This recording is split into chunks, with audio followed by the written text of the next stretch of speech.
kalau tak habis baca Fatihah. Kerana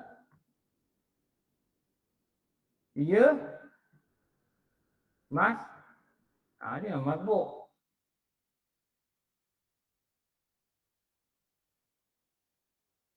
Ini masbuk. Apa dia? Dia tak dapat berdiri. Kalau kita baca lagi ringkas lagi, pada waktu dapat berdiri 25 saat. Kenapa? 25 saat ni tempoh orang boleh baca Fatihah dengan apa kelajuannya sederhana.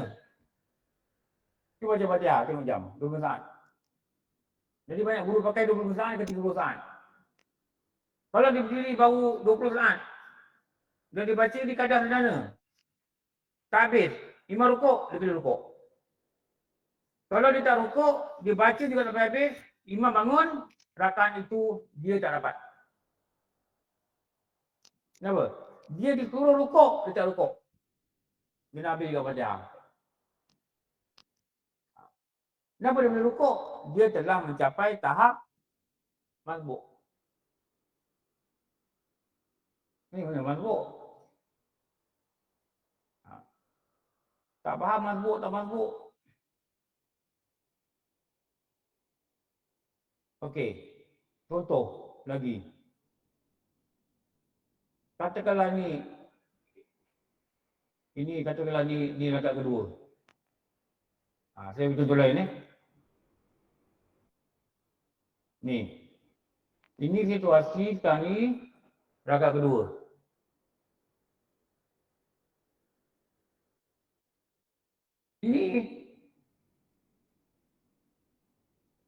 Ini dah okey lah. Ini makmum ni berdiri. Makmum ni pun berdiri. Makmum ni pun berdiri. Ini Zuhur ni. Rakaat kedua ke, ketiga ke, keempat ke. Imam bangun rakaat kedua, dia baca laju. Allahu Akbar. Dia baca 10 saat, dia dah baca dah. Habis baca. Dia tak dengar kan Zuhur dia baca macam mana. Jadi yang ni belum habis baca Fatihah. Yang ni belum habis baca Fatihah. Yang ni belum habis baca Fatihah. Dia nak buat apa?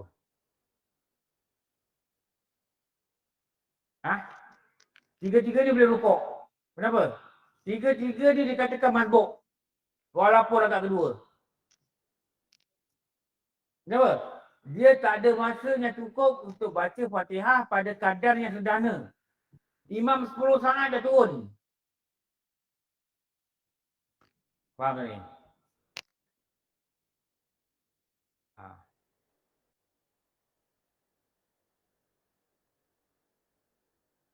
Walaupun rakaat kedua, walaupun rakaat ketiga, walaupun rakaat keempat.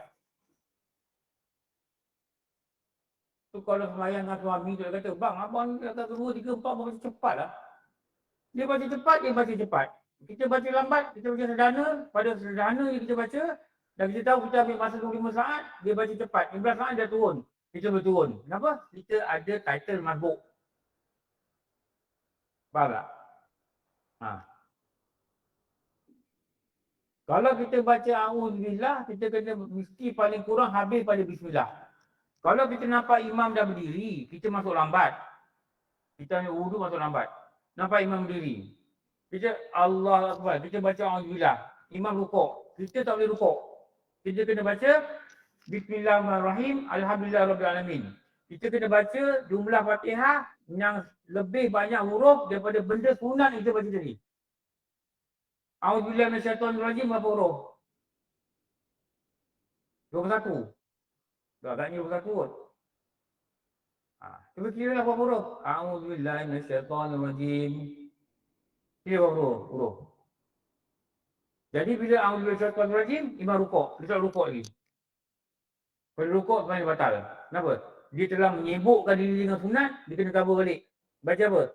Bismillahirrahmanirrahim. Jumlah huruf tak sama dengan A'udzubillah. Baca lagi satu. Alhamdulillahirrabbilalamin. Baru dia rukuk. Bosah. Tu nama dia menyibukkan diri dengan sunat. Baca iftitah. Kalau dia baca iftitah, dia kena habiskan Fatihah. Sebab apa? Dia ada masa untuk baca Fatihah, tetapi dia ada baca Fatihah dan pergi baca iftitah. Faham? Jadi dia bukan masbuk, dia ada masa. Bila ada masa, nama dia muafiq. Itu nak kena belajar masbuk muafiq. Itu nak belajar masbuk muafiq. Kalau dia was-was, dia baca Allahu Akbar kabiru. Imam sembahyang zuhur, imam Allahu Akbar, rupanya imam ni baca iftitah, dia baca Fatihah terus. Tapi dia ingat imam ni macam biasa baca iftitah, dia pun baca iftitah. Kalau imam rukuk dan dia was-was, adakah dia mempunyai masa atau tidak? Maknanya adakah dia berdiri jadi sudah lebih 25 saat atau tidak? Maka hendaklah dia mengambil perkataan muafiq. Maknanya dia mesti letak diri dia kat muafiq, dia kena habiskan Fatihah. Maka dimaafkan dia tertinggal pada 3 rukun yang panjang. Itu yang belajar pasal Jumaat. Saya cuma terangkan sekali masbuk ni masuk apa. Kita ni sampai surau, pakai perempuan lagi lambat lah. Pakai stokin, pakai telekong, ambil uduk, pergi tandas. Kalau kita nak keluar rumah, kita nak sembahyang zuhur, ambil uduk kat rumah. Ambil uduk kat rumah. Jadi sampai-sampai sembahyang. Kalau kita nak subuh nak letak kat masjid, tu yang kita lambat. Nak buat ni, nak buat tu, nak buat gini, nak buat tu, dan sampai ada 4 rakaat. Sembahyang Jumaat dapat 1 rakaat, pahala dia tak sama dengan dapat 2 rakaat. Tak sama dengan 4 rakaat. Tak sama. Lepas tu, jangan lembab lah. Tu formula dia jangan lembab sangat lah. Jangan hari-hari ni, umat sebelah masjid, rakaat 3 pun sampai, rakaat 4 pun sampai. Ini kadar kelembapan yang cukup tinggi.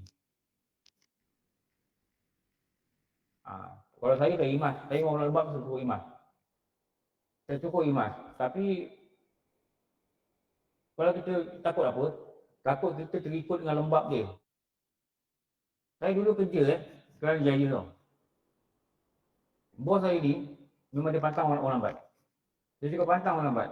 Kalau dia masuk meeting pukul 3, dia masuk dia nak semua ada dah. Kalau dia tak ada, dia tanya, ni mana? Ni, siapa ni? Ni. 30 minit baru sampai. 30 minit baru penuh. Dia akan cakap apa? Yang kali datang pukul 3. Dia kata itu je lah. Pernah 3.10 ada separuh datang, 3 suku pun separuh datang, dia kata cancel nanti. Tak payah. Yang kali lah.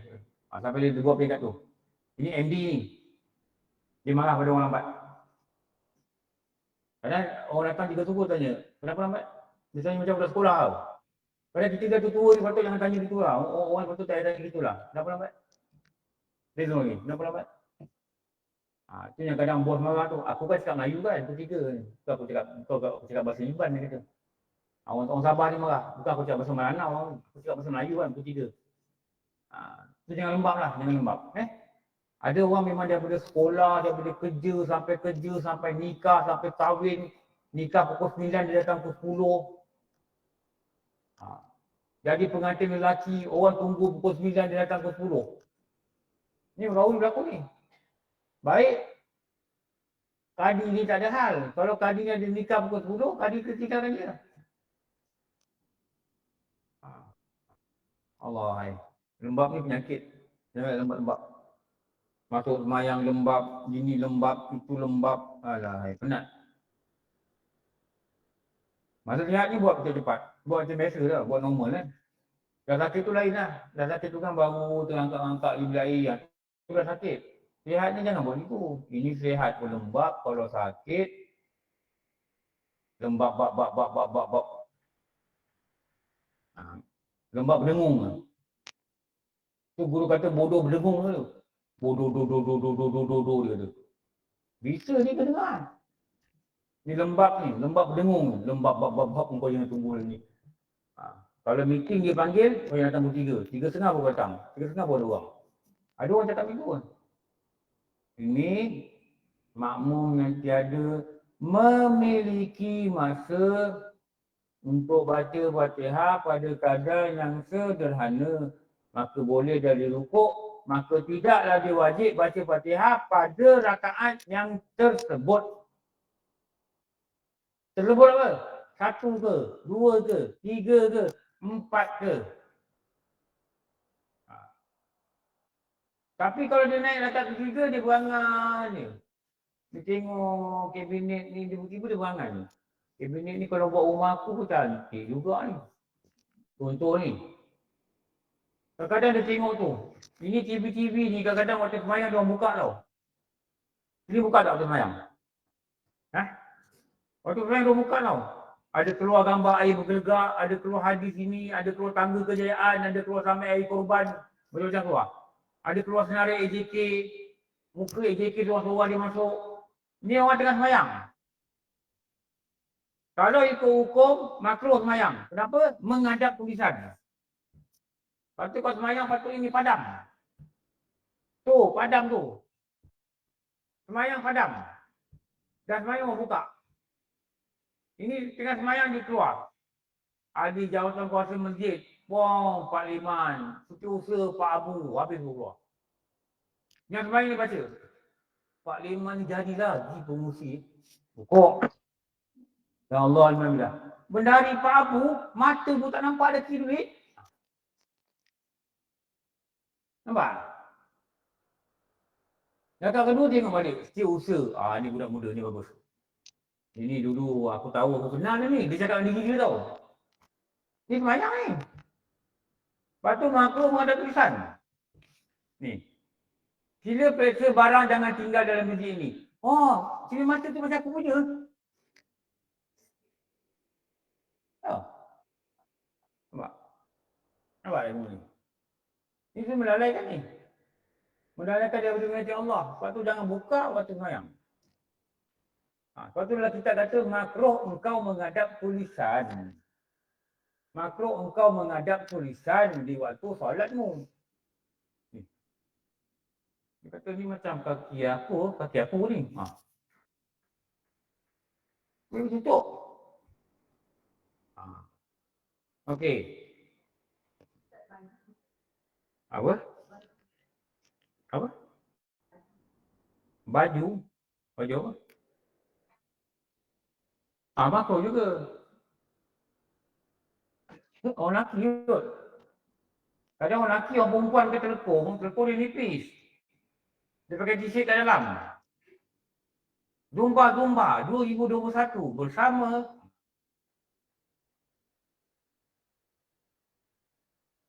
ada crown. Ada render-render lah.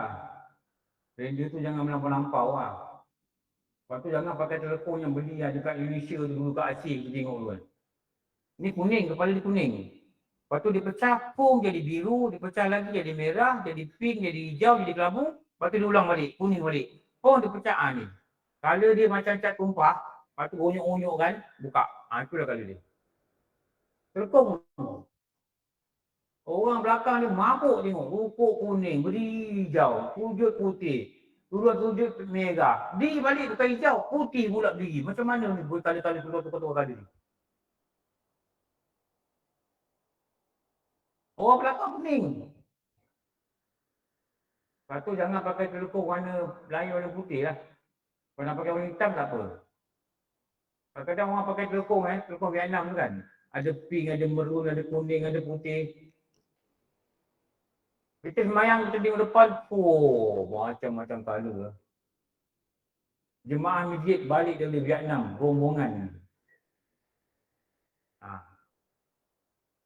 Ui, dahsyat dah. Sekarang ni apa benda yang boleh difashionkan. Tudung dah lama dah. Sampai ada tutorial dekat tudung kan. Dekat pin ni. Ketelan. Pergi belajar kat hospital pula. Ya. Aduh, budak sekolah banyak kali dia terlempin ni. Tengok, tak sama ni. Banyak rotor-rotor. Tadi baru ni saya hantar siapa sakit ni. Ada orang datang, dia tangan ni gini tau. Ni tuala ni. Macam ni. Saya nampak kat tuala ni, begitu dia boleh tegak. Ada tak tuala, darah-darah sikit. Lepas tu dia duduk Lepas tu dia ada orang sebelah tu Cina, saya duduk sini.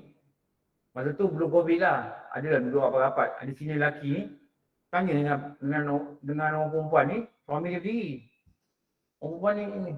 Tapi agaknya dia muka gitu, orang Cina lelaki ni concern lah, tanya kan. Dia orang Malaysia ni kan dia ramah-ramah. Dia tanya, apa pasal you? Dia buka. Oh, saya tengok terkejut dia. Jauh mesin jahit dekat atas kuku, tembus bawah. Mana boleh masuk kan?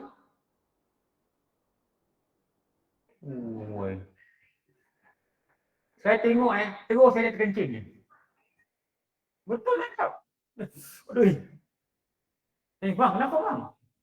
Dia rumah saya je baju kata, dia tempah baju, dia ada kedai. Jadi masa tu dah pukul 12 tau. Maknanya dia dah ngantuk kan ni. Bini dia gini je. Tapi tak ada terus masuk. Agaknya tak terus kot. Tapi dekat kuku dia masuk jarum tembus lagi. Aduh, saya tengok nak kencing je. Cakap ni pun nak kencing je. Sakit Apa pula cerita sampai mesin jahit masuk tangan ni. Akak kalau ajak saya berbual, memang saya boleh berbual sampai mesin jahit masuk tangan. Okey, ni masbuk. Okey. Kerana Fatihahnya ditanggung oleh imam. Ni. Jadi orang masbuk ni dia tanggung Fatihah ni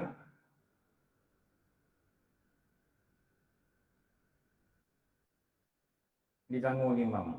Hanya Fatihah yang ditanggung oleh imam. Bacaan-bacaan lain tak boleh ditanggung oleh imam. Katakanlah dia tak sebut takbiratul ihram, dia sebut diam je. Kenapa kau tak takbir? Ditanggung oleh imam. Tak boleh. Dia tak baca tahiyat. Kenapa tak baca tahiyat? Ditanggung oleh imam. Patahlah bau imam tu, tanggung semua. Imam ni diberi kebenaran dalam syarak waktu masbuk aja. Fatihah kau semua, aku tanggung. Maknanya kau tak baca, aku dah bacakan. Itu masuk tanggung. Itu masuk tanggung. Lain tak tanggung. Rakaat kedua, naik lambat. Nak naik tu perlahan dan makan masa 10 saat. Lepas tu dah berdiri tu semput pula. Dah makan masa 5 saat. Lepas tu nak ajar suara pula. Dah 5 saat, dah 20 saat. Baca Alhamdulillahirrabbilalamin Ar-Rahmanir-Rahim. Imam rukuk. Macam. Maka jemaah yang semput, yang penat, yang tadinya baru tiba ni, macam orang flat delay, lambat sampai, orang dah lama berdiri, jemaah ni dia panggil apa? Masbuk, turun.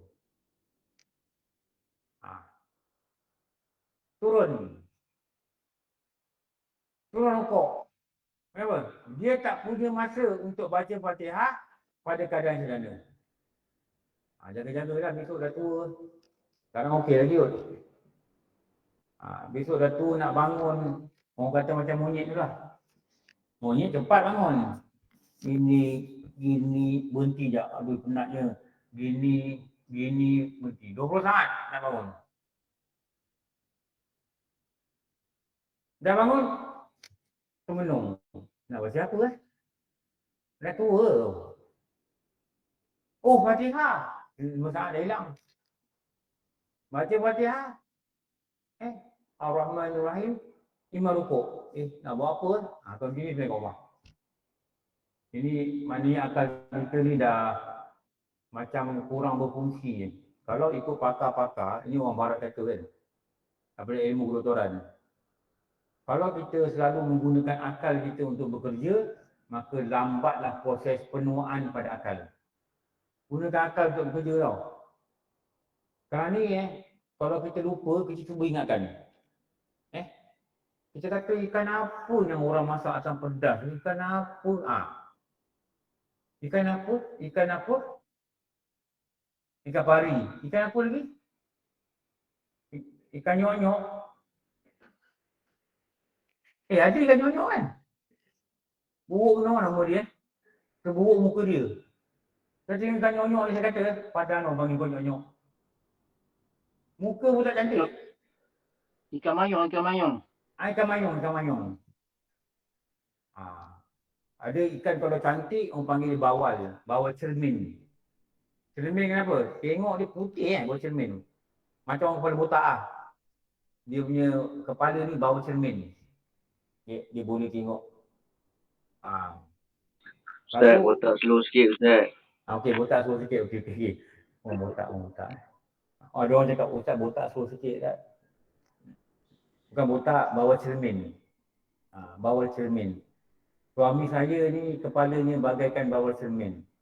Tengok kepala dia, ingat nak beli bawal cermin. Cermin, botak. Lepas tu macam guru kata kita pergi pasar, tengok je kita kenal ikan. Betul tak? Saya tanya orang jual ikan lah. Tengok, ini selah kuning, ini kembung. Kenapa selah kuning dia ada kuning? Ini kembung, ini pelaling. Ini sardin, ini pari memang jelas lah. Pari memang nampak ni kelihatan lain daripada yang lain. Ini itu. Kenapa guru kata kita tengok kita kenal? Kenapa bila kita nampak sini baca Fatihah, kita tak nampak kauli? Kita tak faham mazbuk. Padahal bila tengok rukun baca Fatihah, kita nampak kauli.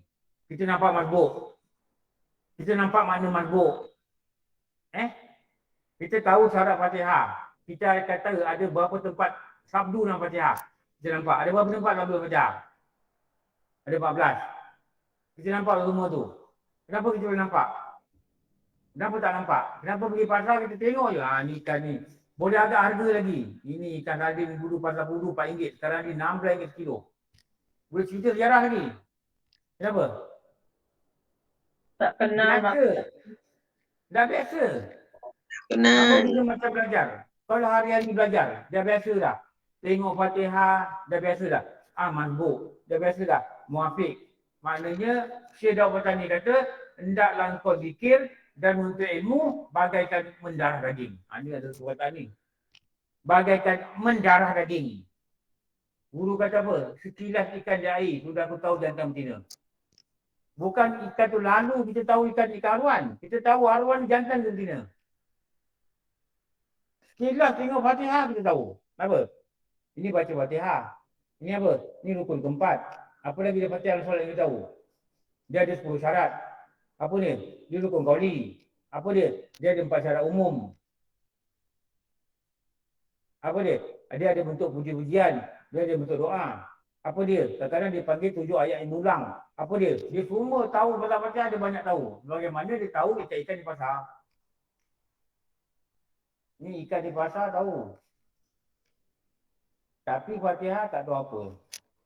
Kenapa? Ilmu ni jarang belajar sebagaimana kerapnya di pasar. Belajar sekali je. Di lapang belajar, tak lapang tak belajar. Kenapa tak lapang? Lapang tu mendahului fardu ain. Patutnya tinggalkan yang lain untuk belajar fardu ain. Bukan tinggalkan fardu ain untuk buat yang lain. Kecuali kita ada kecemasan, kita boleh elak. Ada orang sakit ke, ada apa ke. Kalau ni je telah kita belajar, jangan balik kampung hari Selasa. Balik kampung lepas ni. Kalau ada kelas lain, nak paduannya sama, tak apa. Boleh tak boleh. Okey, tutup kitab ni, buka kitab lain. Nanti sambung dekat mana? Bismillahirrahmanirrahim adalah salah satu daripada Fatihah. Semalam tutup kelakar lah. Kenapa? Saya ajar Muzik Nurul Ihsan ceras. Saya tanya sambung mana? Dia pergi ambil sambung yang kat sini. Bila balik ada orang WhatsApp, Ustaz itu bukan masjid sana, itu Nurul Ihsan sini. Saya ingat, saya ikut yang orang cakap. Sana belajar perbezaan iman dan Islam. Sini belajar bab beriman pada Allah. Dia ambil sini. Saya tak tahu, mungkin saya dengar dekat online ke. Mungkin saya dengar online je dekat orang yang cakap. Orang lain cakap. Bila saya tanya jemaah, dia kata betul. Betul pula dia kata tu. Allah, tak apa lah. Dah buat mana dah salah. Okey. Ini berhenti beriman Allah. Pada nombor 7, betul? 16. Oh, 16 bukan ni ya. Nombor 7 tak punya. Nurul Ihsan yang lagi satu lah Ceras. Dia punya. Nurul Ihsan memang 7 kita berhenti. Bukan Yang- kata perbezaan antara iman dan Islam. Itu semalam. Patutnya Oh, sana betul. semalam. Oh, nombor Kita betul. Tajuk salah. Okey lah. Tak apalah, dah tadi je gitu. Okey. Ini apa ni? Beriman pada Allah pada fakta yang ke berapa? 16. 16. Oh. 16. 16 kat bawah lagi lah.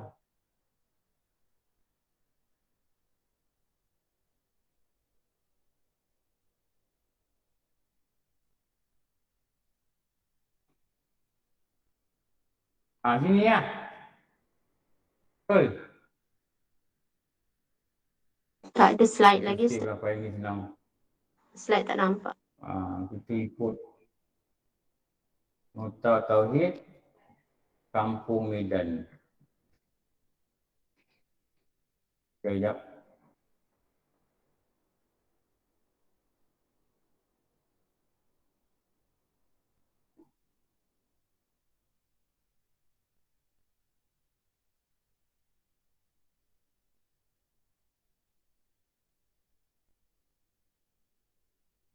Okey, nampak ke tidak slide? Kat sini Alhamdulillah Nombor nampak. 16 ni lah. Okey. Hanya Allah yang layak disembah sebenar-benarnya. Ini kopi sini. Kita pergi kat slide lain. Supaya senang nak terangkan. Ini nombor 16. Nombor 16 ni. Lepas tu jangan lupa.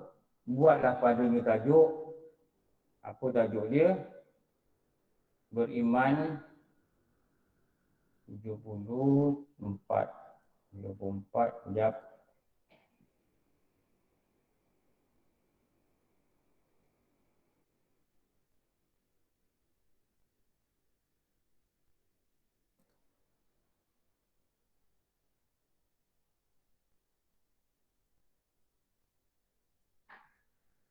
Ni kopi ni kat sini. Ini fakta yang ke-16.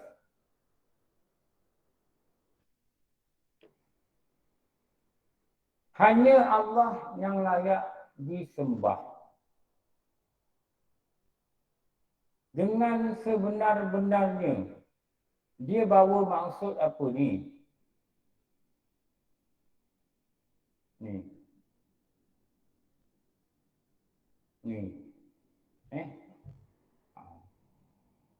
Hanya Allah yang layak disembah. Yang disembah ini adalah pada bahasa hanya Allah lah yang dikatakan Tuhan.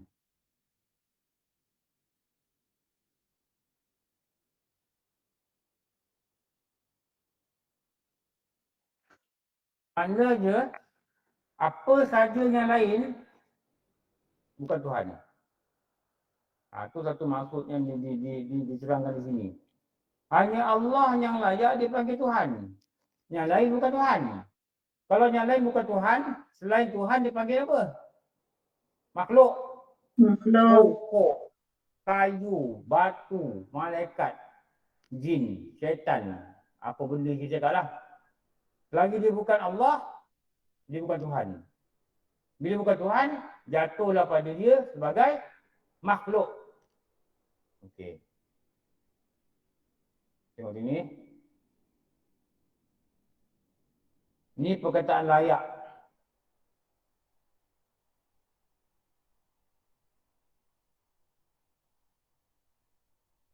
Kenapa Allah itu layak dipanggil sebagai Tuhan?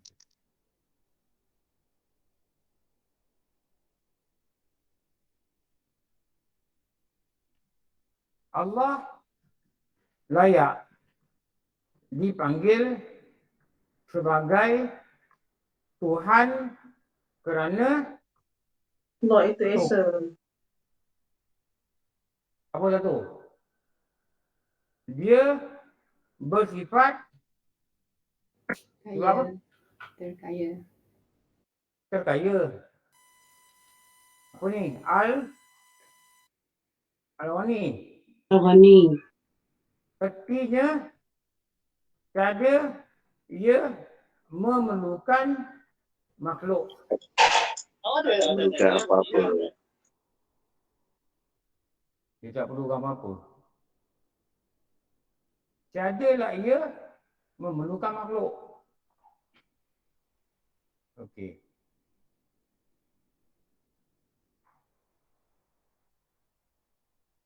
Nombor dua, apa melayakkan dia dipanggil Tuhan? Nombor dua, semua makhluk memerlukan berharap adanya. pada Allah. Okey. Ini dua ni dua waktu. Ini saya ulang-ulang ini. Ni. Jadi apa yang kita tahu kat sini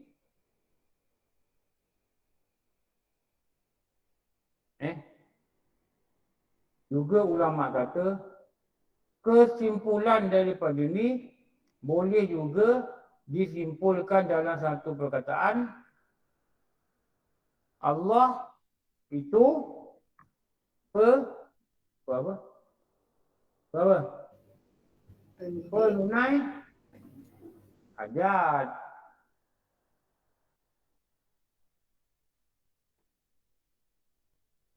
Dan makhluk itu memohon hajat. yang tunaikan Allah, yang pohonnya makhluk. Lepas tu dikatakan hanya Allah. Dia penunai hajat, dia qazil hajat. Ya qazil hajat. Wahai penunai hajat. Lepas tu kalau doa ni sebut, wahai penunai hajat. Aku mohon engkau yang tunaikan. Aku yang mohon, engkau yang tunaikan. Walaupun aku tak mohon, engkau boleh tunaikan. Aku mohon pun boleh kau tak tunaikan. Tapi aku yakin engkau akan tunaikan hajat aku. Ya Hayyu, Ya Qayyum. Bi rahmatika astaghiitsu. Nabi kalau kesusahan dia baca ayat tu lah. Ya Hayyu Ya Qayyum bi rahmatika astaghiitsu. Nanti kita tengok dia punya Arab ni macam mana. Kita tengok ayat dia. Dia ada hadis dia.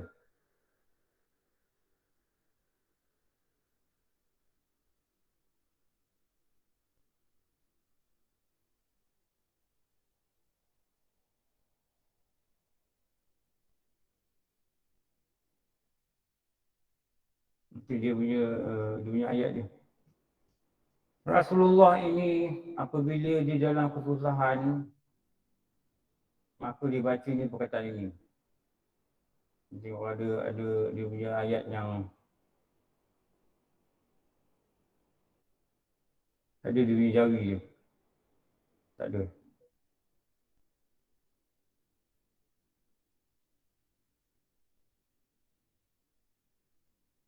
Ni Ya Hayyu Ya Qayyum.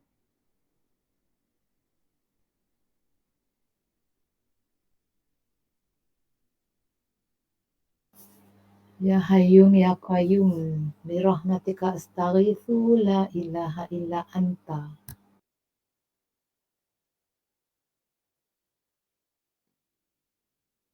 Saya nak tengok ujaan dia ada huruf sa tu. Jap. Tak ada.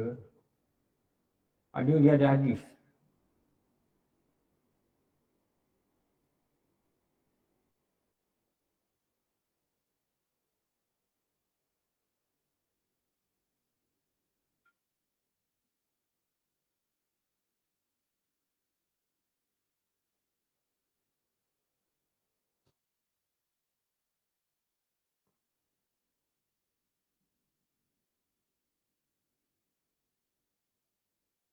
Ni ada bahasa Inggeris, tak ada bahasa ni. Tak ada bahasa Jawi. Ni kita ambil ni sebagai kita yakin Allah tu penunai hajat dan kita sangat yakin kita ni kena mohon. Antara perkataan yang Rasulullah sebut ialah doa ni lah. Lama nak buka.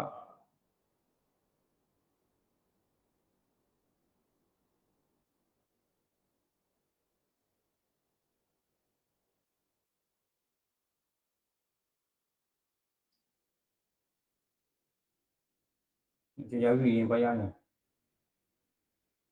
Online kalau dapat carikan boleh masuk dalam ni. Ni ada ni nak buka lambat. Ya Hayyu Ya Qayyum bi rahmatika astaghitsu. Dia ada banyak tapi semua berkata Rumi.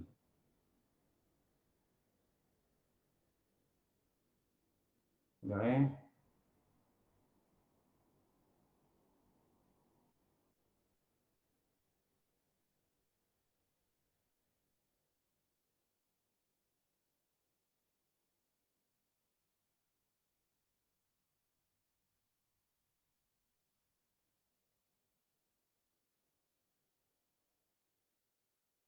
ni.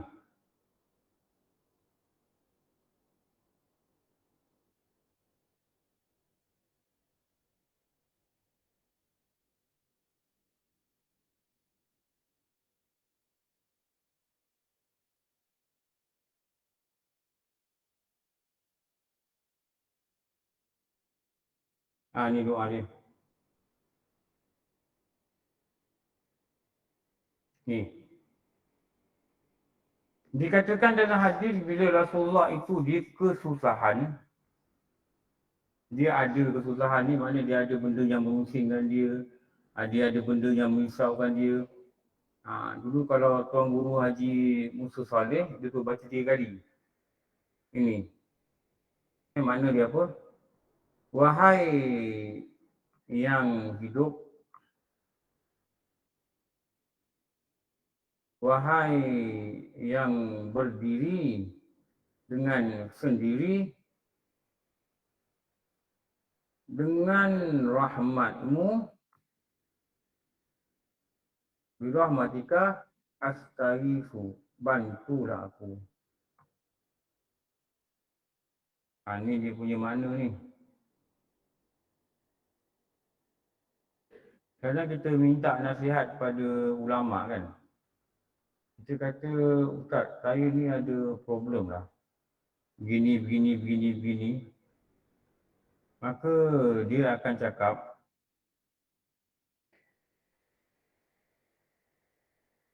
Ustaz nak keluar ni.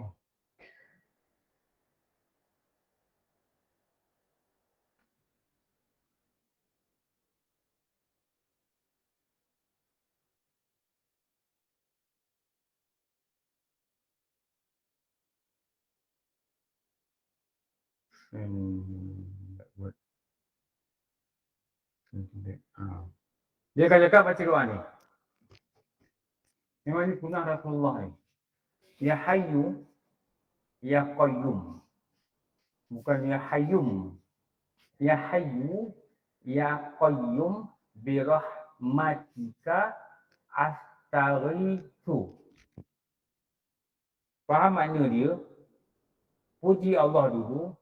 Wahai yang hidup, wahai yang maha hidup, wahai yang berdiri dengan sendiri, birahmatika, dengan rahmat engkau, tolong aku, bantulah aku. Kenapa? Sebab apa? Sebab ni. Tengok ni.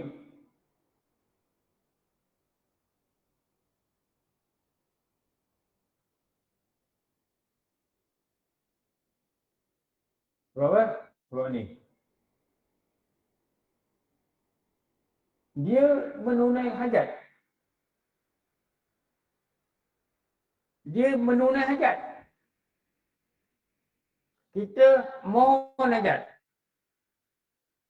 Kita bukan tunai hajat. Dia yang bagi rezeki. Kita terima rezeki. Allah kata dalam Quran apa?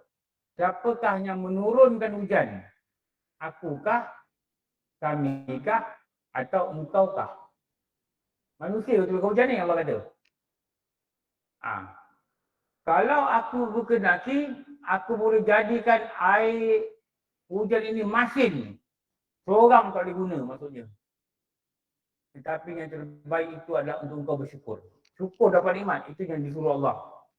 Hujan ke apa ke jangan fikir. Allah yang tentukan hujan tak hujan. Allah kata tengok pokok. Aku kan yang menumbuhkan ke atau kamu yang tumbuhkan? Allah tanya dengan manusia. Siapa tumbuhkan pokok? Allah. Lepas tu kalau kita kata, pakai baju di pokok besar-besar. Kata. Tak nampak Allah? Macam tak nampak Allah lah. Allah kata, siapa yang jadikan mani itu manusia? Kami kah atau kamu kah? Al-Quran kata, afala tatafakkarun, tidak kamu berfikir. Kalau air mani itu yang jadikan manusia, tak adalah orang tak dapat anak. Betul? Orang yang dapat anak satu, agak-agak nak jarak lah 2 tahun, 3 tahun kan. Bini habis pantang, bini muntah lagi. Macam. Allah tanya, siapa jadikan anak? Engkau ke? Allah jadikan. Ada yang nak anak ramai. 8 tahun tak dapat anak. Kenapa? Allah yang jadikan. Bukan dia. Dia boleh hajat, dia boleh plan, dia boleh minta. Tapi bagi siapa? Yang bagi Allah. Jadi ini antara kalimah yang popular yang diajar oleh guru-guru, yang dibaca oleh Rasulullah bila dia memohon bantuan kepada Allah. Ya Hayyu, Ya Qayyum, bi rahmatika astaghiitsu. Baca. Amalkanlah. Sebutlah selalu, moga Allah bantu kita. Kenapa? Dialah penunai hajat. Dalam perkataan lain, Allah ini penunai hajat. Makhluk ini pemohon hajat. Peminta hajat. Semua makhluk berharap pada dia. Kenapa? Makhluk itu yang kita cakap banyak kali bersifat Fakir. fakir miskin. Jangan kita nak belagak, kita ni di sisi Allah fakir. Kalau Allah tak bagi duit, teropong kita. Allah tak bagi makan, kebuluh kita. Aku yang kau beri aku makan. Allah kata kau lagi tuan, aku yang beri kau rezeki. Kami tak minta rezeki. Kami yang beri rezeki, Allah kata. Kerja kita, apa kita buat, kita buatlah. Jangan bimbang. Jangan bimbang sangat pasal rezeki. Usaha lah. Jangan bimbang. Tapi bimbang benda yang Allah tak jamin. Rezeki Allah jamin. Yang Allah tak jamin apa? Ilmu. Apa? Masuk syurga.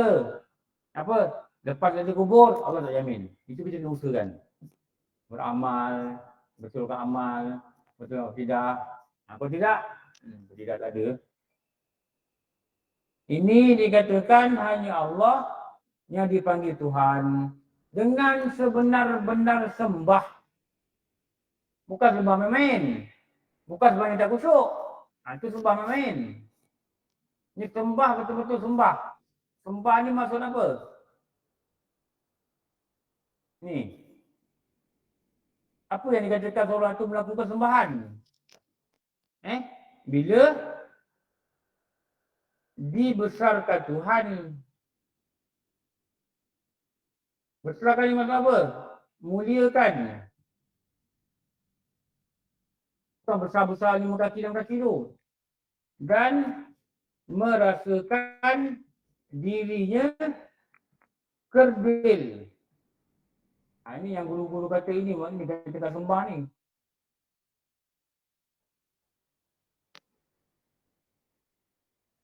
Atau dalam perkataan lain, untuk kita mudah faham. Bila kita sembah ni apa? Apa perkataan lain dia? Merasakan ni, merasakan Allah bersifat ketuhanan. Dan manusia bersifat kehambaan. Uluhiyah. Ini uluhiyah.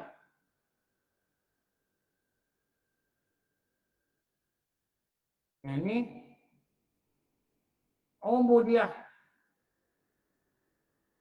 Dekat Bangi, dekat Tajang ada tadika. Tadika Islam tu sekolah Islam tu. Sekolah rendah Islam ubudiyah. Maknanya sekolah rendah Islam yang melahirkan manusianya bersifat kehambaan. Ni gini.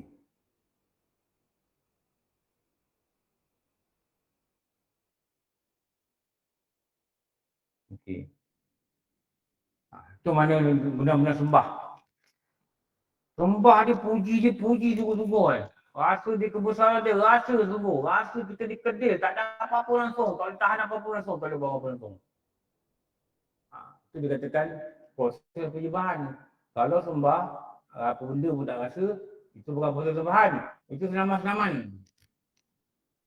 Pagi subuh tadi buat senaman 2 rakaat. Kenapa? Sembahyang tak rasa apa-apa di hati. Itu nama buat senaman. Zuhur sekarang sembahyang lalai lagi. Buat senaman lagi 4 rakaat. Bukan sembahyang, dia bersenam. Itu saya cerita kan. Dulu saya dijemput dekat surau kondominium Sri Hartamas. Saya ada masalah.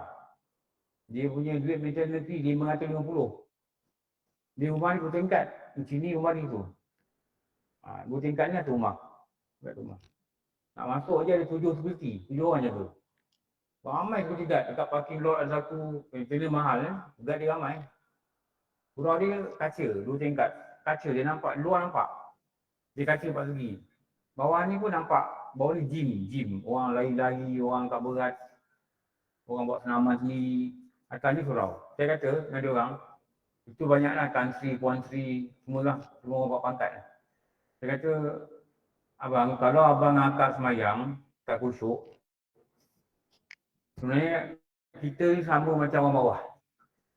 Beza orang bawah pakai singlet, pakai baju pendek, kita pakai kain pekat. Itu je beza dia. Sama macam dia orang lah. Betul. Mungkin gerakan tak sama. Tapi dia menggerakkan badan, kita menggerakkan badan. Dia niat semayang, dia niat senaman, kita niat semayang. Tapi hati sama. Dia masa bersenam semua dia ingat mak dekat kampung, kita tengah semayang pun ingat mak dekat kampung. Kita sebenarnya bersenam. Saya kata gitulah. Tapi kalau kita semayang kita ingat Allah, mereka senaman kita ingat Allah. Dan kita ada niat semayang. Jadi kita bawa nama semayang. Barulah dikatakan kita menyembah. Kalau kita tak menyembah. Kita kata kita berhenti anak nak solat. Solat ni sembahyang. Sembah ni kita rasa diri Allah ni hebat, uluhiyah, kita rasa diri kita ubudiyah. Kalau kita berhenti ada kita tak rasa begitu sembahyang, kita bukan berhenti sembahyang, kita berhenti bersenam. Hina tak kalau orang panggil kita bersenam? Hina. Kalau malaikat boleh pegang kita, dah bersenam nampak 4 rakaat, buat jamak lagi 2-2. Aku bukan senam, aku sembahyang lah. Hakikatnya hati tak ada pada Allah macam bersenam. Patut jangan bersenam. Sembahyang dan sembahyang. Selamat dan selamat. Kenapa? Allah saja yang benar-benar layak untuk disembah. Untuk dimuliakan. Untuk dimohon hajat. Kalau kita minta tolong orang, kita tahu yang akan tolong Allah. Dia adalah sebab untuk kita usaha. Kita jumpa kawan kita pinjam duit 500, aku sesak ni. Kalau dia bagi pinjam, haknya, hakikatnya sama bagi pinjam. Hakikat dia Allah yang beri usaha tu, dia beri melalui manusia, kawan kita. Bukan kawan kita. Tapi terima kasih pada hukum adat. Dia yang bagi. Sebenarnya, Allah yang gerakkan kita untuk bagi. Walaupun kita yang minta. Kenapa? Dia memiliki sifat ketuhanan yang nama dia uluhiyah. Okey. Itu nombor 16. Sekarang ni kita baca nombor 17.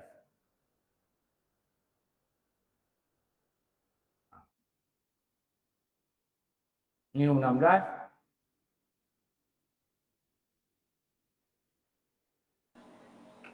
Slide tak nampak penuh Ustaz. Nombor 7 berapa? Ni, okey.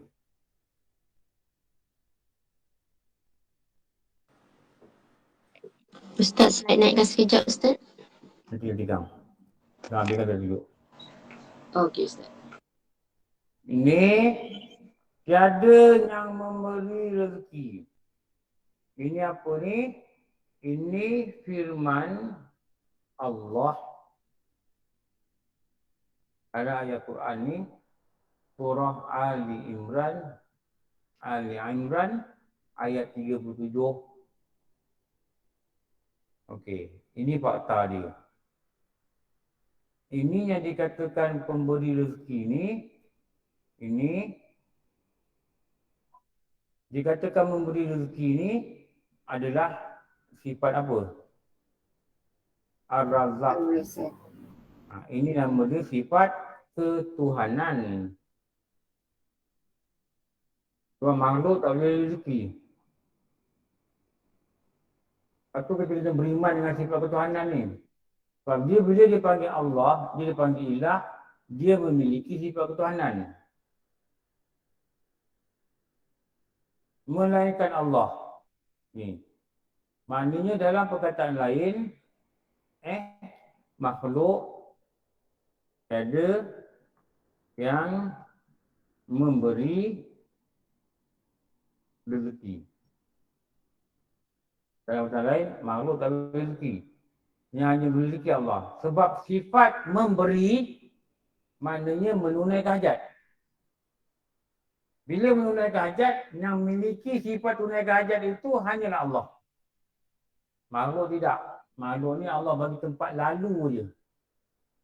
Tapi bukan dia punya. Tempat lalu. Dia yang beri rezeki. Apa dalil dia? Ni. Ni ada ayat Quran ini. Dia dalil apa? Membuktikan. Ni dalil, ni nama dalil. Okay. Kita tengok sini. Kita tunjuk dengan jelas. Untuk kita lebih faham pada masa akan datang. Kita tunjuk ni. Inilah nama dia. Ni nama dalil.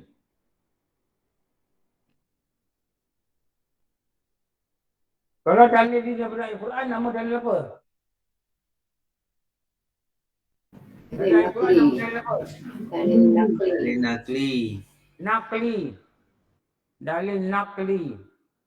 Nakal. Dia ambil dari satu nakal. Nukilan. Dan nakli ni terbagi 3. Satu Quran. Satu hadis. Satu lagi pendapat ulama. Yang disepakati oleh dia. Ijma' ulama. Itu juga dalil nakli. Okey. Tiada sesungguhnya Allah bersumpah. Allah berikan sesungguhnya dia bersumpah. Allah memberi rezeki kepada sesiapa yang dikenaki dengan tidak dikira. Tak dikira apa? Tak dikira dia agama apa dia nak bagi dia bagi. Orang Cina pun dapat makan. Makan tu rezeki apa? Rezeki Allah juga. Orang berkaitan lebih kaya dari kita. Itu rezeki Allah itu. Dia tak tahu. Cuma dia tak tahu. Dia ingatkan dia hasil usaha dia. Tapi rezeki Allah juga. Itu nama dia. Allah bersifat dengan sifat apa? Ar-Rahman. Dia murah. Kalau dalam guru-guru kata dia boros. Allah ni boros dengan makhluk dia. Bagi tanpa kira. Ada orang punya rezeki sangat banyak. Harta sampai 5 bilion. Kita fikir dia nak buat apa 5 bilion ni, kita fikir gitu kan. Kita fikir kalau kita lah ada 200-300 ribu kan. Umur dah 60. Berhenti dah mega. Kita fikir gitu tau. Cuba kita sampai 60 tu. Kita ada 300 ribu. Ingat kita berhenti ke? Tak berhenti. Kawan saya tu kontraktor kan. Dia cakap dengan saya ni 10 tahun lalu. Dia kata aku kalau ada 2 juta cash aku tak kerja lah. Penat aku kerja-kerja ni. Bayar kenah ni lah gitu gini. Akhirnya baru-baru ni jumpa saya dia kata berapa tahun lalu jumpa saya. Aku tak berhenti kan ni. Pak. Memang nafsu tu tak nak puas. Nafsu tak puas. Dia kata nak berhenti nak tunggu pada ibadah. Memang nafsu tak pernah puas. Itu nak kena jaga. Mana tiada makhluk yang beri rezeki. Ya, tiada makhluk yang beri rezeki. Allah yang beri. Usaha, Allah yang beri. Lapar, pergi cari makanan. Tapi Allah yang beri. Dapat rasakan itu tanda, salah satu tanda kita dikatakan beriman pada Allah. Nombor apa ni? 17. Okey. Sekarang ni nombor 18. Ini saya cuma letak aja, tak payah cerita. Dah terang tadi dah. Al-Fakir, Al-Ghani. Ni salin je ni. Ni dah cakap ni dah. 19. Ni. Tiada yang memberi pimpinan, dalam kitab Tauhid kata, tiada yang memberi pimpinan melainkan Allah. Ini nombor 19.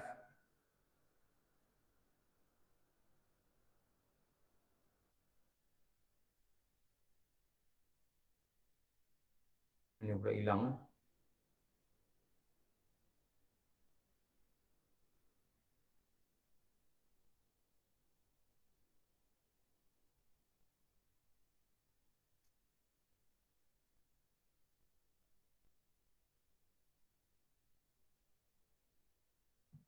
Nombor 19. Boleh juga tajuk dia. Ini fakta beriman pada Allah, maka wajiblah dia mengiktikadkan bahawa tiada yang memberi pimpinan selain Allah. Pimpinan inilah yang disebut dalam kitab-kitab yang diuraikan oleh ulama, ada dua. Satu tu nama dia hidayah. Satu lagi nama dia apa? Taufik. Satu nama dia Taufik. Hidayah ni ada beberapa bahagian. Satu nama dia Hidayatul Hayat. Diberi petunjuk di dalam hidup. Dia hidup atas muka bumi. Lepas tu ada juga ulama kata Hidayatul Aqli. Aqli ni apa? Akal. Kata akal lah, orang kata akal. Ada orang lahir-lahir dia gila. Sampai besar dia mati je. Allah tak beri dia Hidayatul Aqli. Allah tak beri petunjuk dan akal ni supaya akal berfungsi dengan baik. Okey. Ada juga ulama terus menyambung dalam kitab-kitab mereka. Nama dia Hidayatul Hawas. Hawas ni apa? Panca indera. Ada orang dia bagi mata tapi tak dapat melihat. Ada orang tak beri mata masa lahir tu. Ada juga.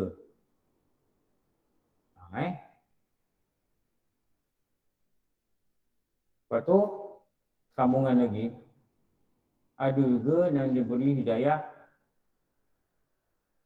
tabi'in. Apa tabi'in? Tabi'in.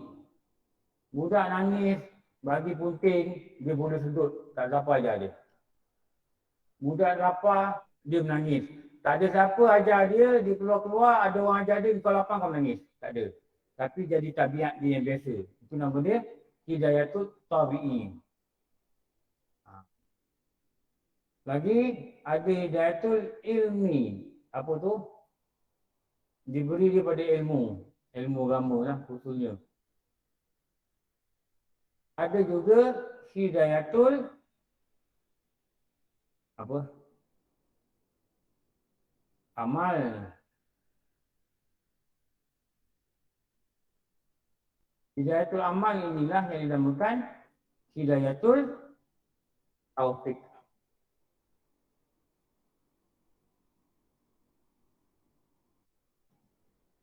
Dan yang paling mahal, ada manusia ni dikurniakan Hidayatul Iman. Okey. Taufik ni makna apa?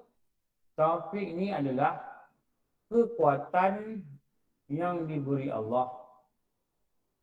Ini adalah kekuatan yang dikurnia Allah pada melaksanakan taat dan meninggalkan dosa. Ini taufik.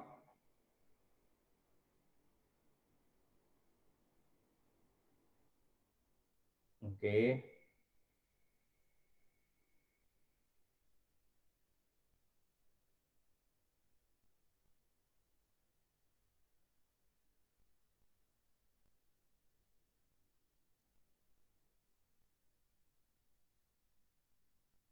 Okey, 19.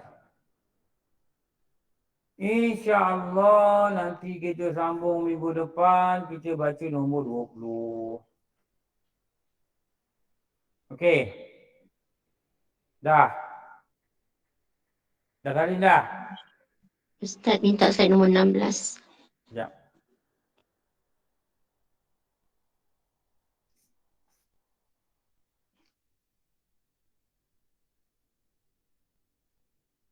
Ni. Allah. Tajuk apa? Ni.